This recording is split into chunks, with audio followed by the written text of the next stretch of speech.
तो समझिए.com में जो छात्रों की पीड़ा है, छात्रों की मांगे हैं और छात्रों की जो तकलीफ है, उस पर तमाम तस्वीरों को दिखाने से पहले सबसे पहले आपको छात्र छात्राओं की कुछ आवाजें सुनाना चाहता हूं।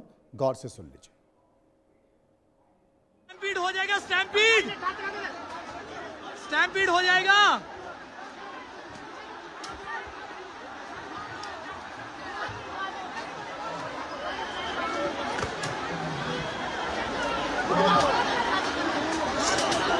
स्टैम्पीड हो जाएगा भाई। ये पुलिस को नहीं मारा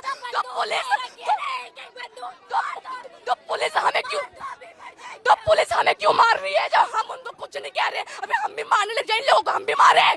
जब हमने उनको कुछ हार्म नहीं कर रहे हैं तो हमें ना मारे। एक आदमी का पूरा मांस निकाल दिया है। ये लोग पीसफुली प्रोटेस्ट करते हैं। इलेक्शन नहीं, हमारी बारी आएगी ना वोट की, किसी को वोट नहीं देंगे, कोई यहाँ पे वोट के लायक नहीं है। हम पीसफुली, हम कुछ नहीं कह रहे हैं। हमें जो पुलिस वाले बैरिकेड में धक्का दे रहे हैं, यहाँ पे मारा है, कमर पे मारा है, ये कोई बात होती है? हम भी मारे इनको, हम मारेंगे, लाठी चार्ज करेंगे, ये करेंगे, बैठाएंगे, एम्बुलेंस पे जाओ। इसके लिए एम्बुलेंस पे जाओ। ये लगे एम्बुलेंस पे जाओ। हम रेप के खिलाफ लड़ते हैं। इन लोगों ने खुद अभी लड़कियों के कपड़े फाड़े हैं। हाँ।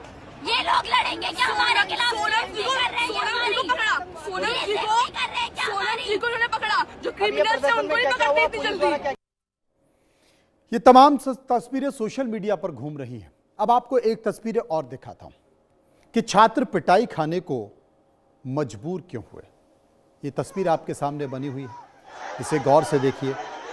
ये छात्र तो नहीं है, फिर ये कौन है? लेकिन छात्रों का समर्थन करने पहुंचे हैं। गुस्सा देखिए, गुस्सा जरूरत से ज्यादा है। गुस्सा इस बात को लेकर था कि भाई पीटा क्यों जा रहा है। ऐसी बहुत सारी तस्वीरें हैं जो आपको सोशल मीडिया पर दिखाई देंगी। संवेदनशील इलाके की वो तस्वीरें हैं जो आपको सोशल मीडिया पर दिखाई देंगी। संवेदनशील तस्वीरें हैं जो आपको सोशल मीडिया पर दिखाई देंगी। भरा पड़ा है, एक नहीं बहुत सारी तस्वीरें, दोनों पक्ष की तस्वीरें लगातार। लेकिन जब किताबों के पन्ने में लिखे सुंदर वादे और हकीकत की कड़वी जमीन के बीच की दूरी अचानक से बहुत बढ़ जाती है, तो देश का सबसे होनहार युवा अपनी कलम छोड़कर सड़कों पर उतरने लगता है, मजबूर हो जाता है। दिल्ली के ऐतिहासिक जंतर मंतर से लेकर देश के कोने कोने तक लोगों की, युवाओं की, स्टूडेंट की जो भीड़ देखी जा रही है, वो सिर्फ कोई आम भीड़ नहीं है। ये उन लाखों करोड़ों युवाओं की सामूहिक सिसकियां हैं, आक्रोश है, गुस्सा है, जिनकी रातों की नींद, आंखों के सपने और सालों साल की अटूट मेहनत पर व्यवस्थागत खामियों का पानी फिर चुका है।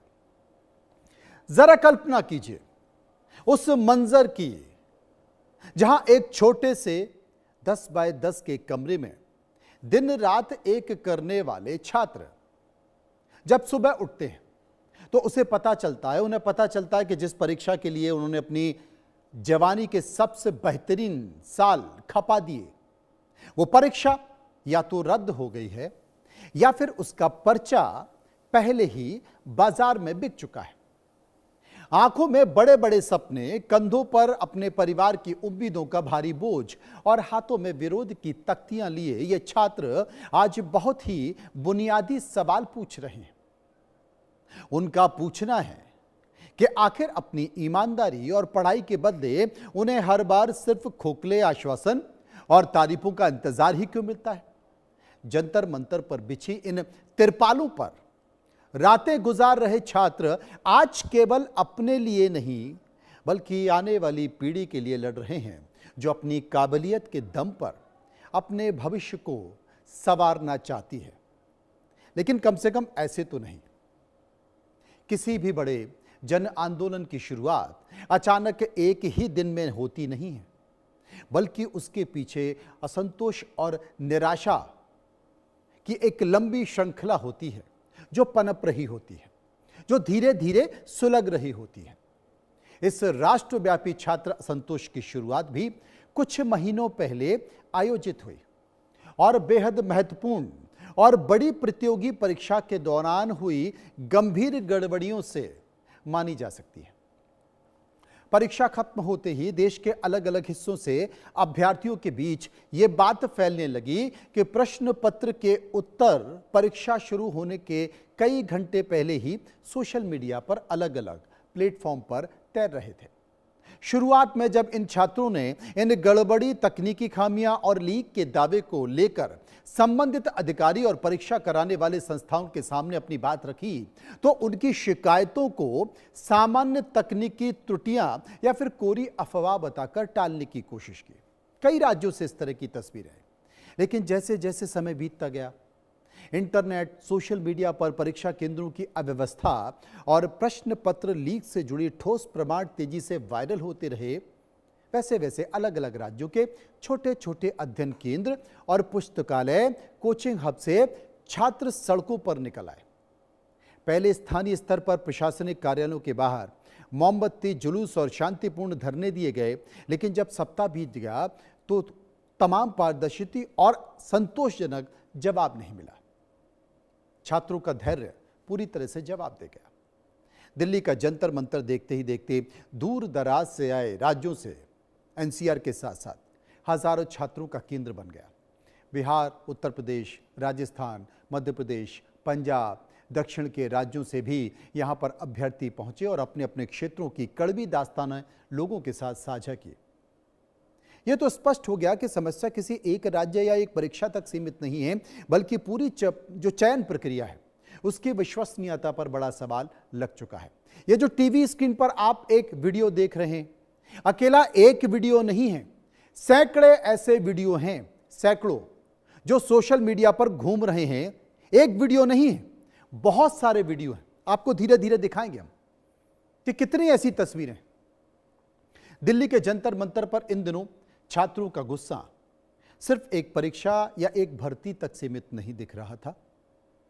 हाथों में तख्तियां, नारों में आक्रोश और मांगों में जवाबदेही की आवाज। इस तत्कालिक आंदोलन की सबसे दिलचस्प बात यह है कि कई छात्र इसे सोनम वांगचुक के शांतिपूर्ण जन आंदोलन से जोड़कर देख रहे हैं। सोनम वांगचुक ने लद्दाख के मुद्दे पर लंबी पदयात्रा, अनशन और अहिंसक विरोध के जरिए यह संदेश दिया था कि लोकतंत्र में शांतिपूर्ण आंदोलन की व्यवस्था को झकझोर सकता है। लेकिन जंतर मंतर पर जो कई छात्र बैठे, उन छात्रों का कहना है कि वे हिंसा नहीं, केवल संवैधानिक तरीके से अपनी बात सरकार तक पहुंचाना चाहते थे। हालांकि दोनों आंदोलन के मुद्दे अलग अलग हैं। वांगचुक का संघर्ष लद्दाख की संवैधानिक सुरक्षा, पर्यावरण और स्थानीय अधिकारों को लेकर था, जबकि छात्रों का आंदोलन परीक्षा प्रणाली और पेपर लीक, भर्ती में देरी और पारदर्शिता की मांग पर केंद्रित रहा। यह जो आप वीडियो देख रहे हैं, तस्वीर देख रहे हैं, एक ही वीडियो दिख रहा है। ऐसे बहुत सारे वीडियो हैं, ऐसे बहुत सारी तस्वीरें हैं जिनमें पुलिस छात्रों को पीट रही है तो छात्र पुलिस को पीट रहे हैं। सवाल दोनों तरफ से बराबर खड़े हुए हैं, लेकिन दोनों में एक समानता है, सिस्टम की जवाबदेही की मांग। छात्रों का कहना है कि वर्षों की तैयारियों के बाद अगर पेपर